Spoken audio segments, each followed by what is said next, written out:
I'm Madison Hammond, and this is my audience.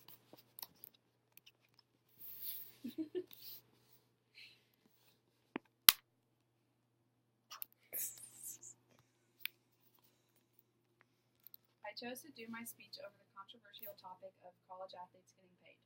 Did you know that the average college athlete spends over 40 hours per week practicing and training?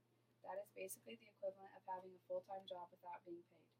I believe college athletes should make a percentage of the profit universities bring in from items using the athlete's name, number, images, and media use, such as pictures, ads, and interviews. Through extensive research on my topic and its counter-arguments, I have discovered this topic to be very important because it is so controversial, especially in the media. College athletes should be paid because they dedicate so much of their time to their sport and academics. They are left with little to no time for a job. They bring in a significant amount of money to the university, and scholarships don't cover all expenses. The average student athlete spends nearly 40 hours per week on athletics. Here we see a chart that gives the average hours per week athletes spend on athletic activities while in season. As you can see from the chart, even the athletes that spend the least amount of time per week are still spending above 30 hours. This doesn't even include the number of hours spent on academics. USA Today says that college athletes are full-time workers.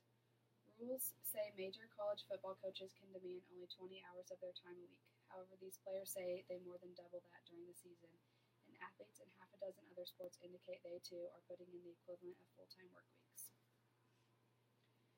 USA Today also says that some 21,000 current athletes at 627 Division I, II, and III schools, including more than 1,600 football players and 417 men's basketball players, participated in the survey.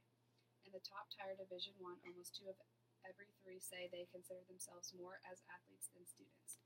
This is a reflection of both their required and voluntary time commitments. Football players in the NCAA Division I said they spent an average of 44.8 hours a week on their sport, playing games, practicing, training, and in the training room, compared with a little less than 40 hours on academics. Division I baseball players said they spent 40 hours on their sport and 32 on academics. In men's basketball, it was 36.8 on their sport and 33.9 hours on academics. Women's basketball was a little less time-intensive, players saying they spent a little more than 36 hours on their game and a little more than 37 on classwork. As we can see from these numbers, there is no doubt student athletes are left with very little time to participate in social events, a job, or other organizations. Referring back to the results of a survey conducted by NCAA, almost 2 of every 3 top-tier Division I athletes consider themselves more as athletes than students.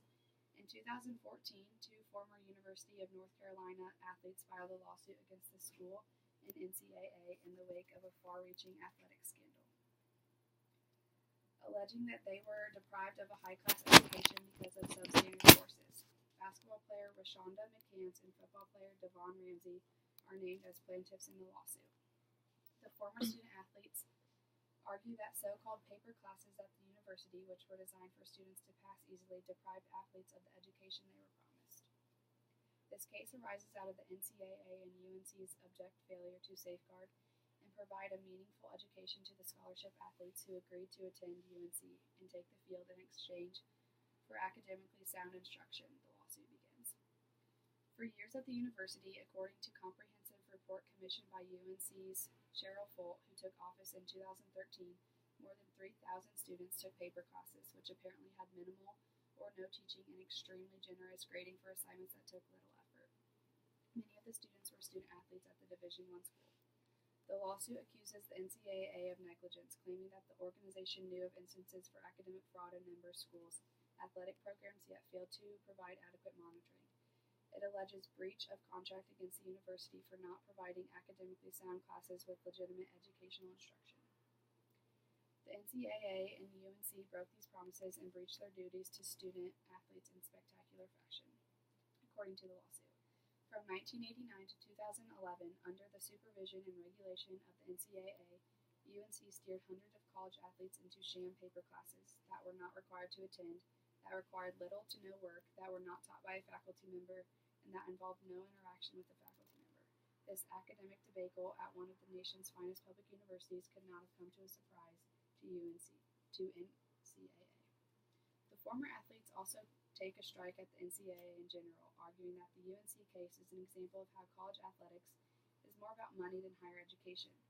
UNC's bogus classes once again reveal the great hypocrisy of college athletics in America. The NCAA and its member schools insist that their mission and purpose is to educate and to prevent the exploitation of college athletes. Yet it is the schools, the conferences, and the NCAA that are engaging in exploitation, subverting the educational mission in the service of the big business of college athletics, and then washing their hands of college athletes once they have served their purpose. The biggest counter-argument people have against athletes being paid is that they are already paid through scholarships. However, after taking a look into the UNC lawsuit, we see this might not be the case. While UNC gave these student athletes paid tuition, the education they received, or lack thereof, did not allow them success outside of Chapel Hill. 58%, over half of college athletes, say the money they have is inadequate. Many students are not even provided the education promised to them. There are other expenses that scholarships don't cover. Many athletes who are putting 80 hours per week in athletics and academics find themselves starving well after the dining facilities have closed. There are also additional costs for sports that are not covered by scholarships, such as renting or buying a suit for mandatory banquets and fundraisers.